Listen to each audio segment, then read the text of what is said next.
陽明山國家公園係一處兼具自然同人文嘅台北後花園。喺呢度，除咗有豐富嘅自然生態景觀之外，感受人文之美，更加係你唔能夠錯過嘅行程。其中，陽明書屋係蔣中正總統嘅私人行館，亦係佢同夫人宋美齡嘅生活起居地。喺兩岸動盪嘅年代，呢度警備森嚴，外人好難一窺佢嘅神秘面紗。如今時代過往，裏頭嘅擺設依舊呈現當年嘅氛圍。而一入到後花園，更令人驚艷。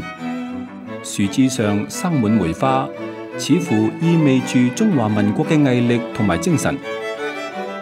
離開陽明書屋，我哋嚟到竹子湖，因為陽明山水質清澈，而且長年籠罩喺雲霧之中，所以呢度嘅野菜料理特別受歡迎。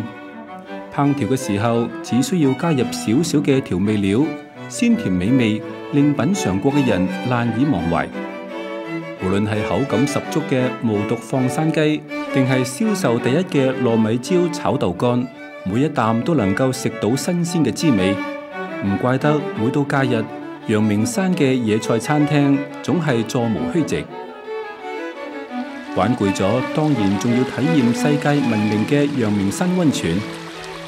陽明山溫泉泉質係以硫磺泉為主，出水溫度大約喺70到75度之間，而室內嘅湯屋提供遊客私密嘅空間，令你可以完全放鬆身心。喺呢度仲有業者推出嘅溫泉養生餐點，更令呢一趟旅程畫下完美嘅句點。